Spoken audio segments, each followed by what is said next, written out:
अध्यक्ष महोदय, मी राज्यपाल महोदय यांच्या भाषणावरती बोलण्यासाठी या ठिकाणी उभा आहे। अध्यक्ष महोदय, माननीय राज्यपाल यांच्या अभिभाषण म्हणजे माननीय मुख्यमंत्री देवेंद्र फडणवीस साहेब, उपमुख्यमंत्री एकनाथरावजी शिंदे साहेब, उपमुख्यमंत्री श्रीमती सुनेत्रा पवार यांच्या सरकारचे महाराष्ट्राला ऊर्जा देणारं व सर्व घटकांना सन्मान देणारं भाषण या ठिकाणी आहे। अध्यक्ष महोदय, महाराष्ट्रातील स्टार्टअप उद्योजकता आणि नाविन्य धोरण शासनाने जाहीर केले आहे असून या धोरणामुळे राज्यात उद्योजक घडले व स्टार्टअप मोठ्या प्रमाणात सुरू झाले।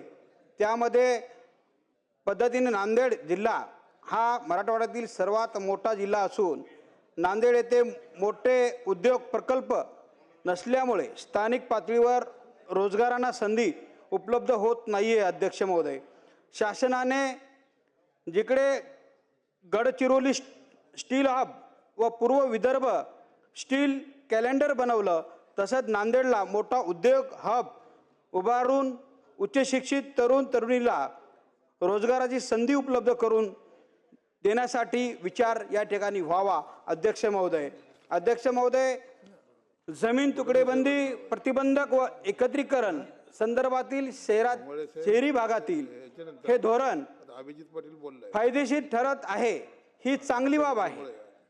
पण ग्रामीण भागात शेतकरी शेतात घरे बांधले आहेत, ती घरे नावावर करून देण्यासाठी सुलभ व जलद काही धोरण करण्यासाठी शासनामार्फत विचार व्हावा।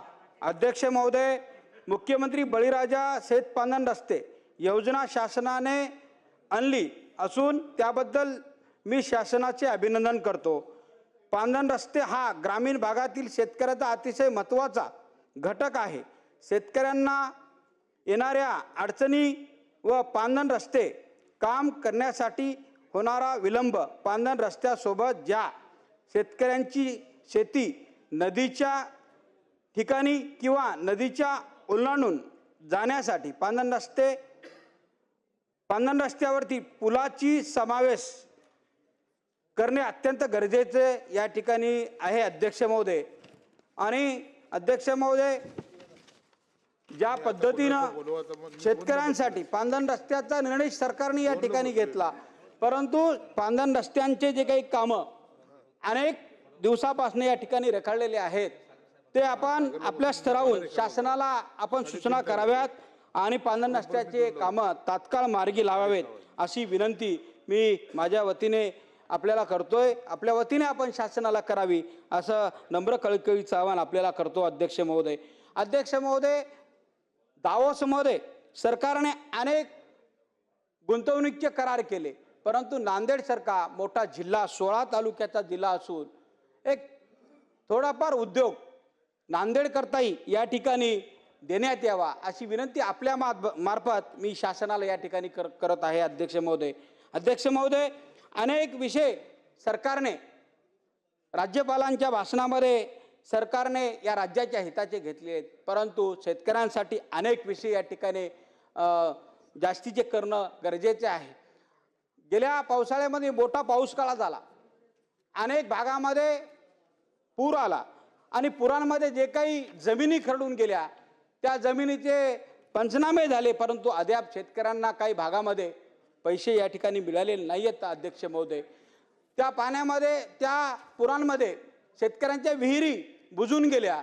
आता अधिकारी सांगतायत जे विहीर सातबारावरती आहे त्या विहिरीला या ठिकाणी पैसे दिले जातात, परंतु जे विहीर सातबारावरती नाही आहे अशा शेतकऱ्यांना अतिशय अडचणीचा सामना या ठिकाणी करावं लागत आहे। अध्यक्ष महोदय, माझी तुमच्या मार्फत शासनाला विनंती आहे, अशा शेतकऱ्यांना दिलासा आपण दिला पाहिजे।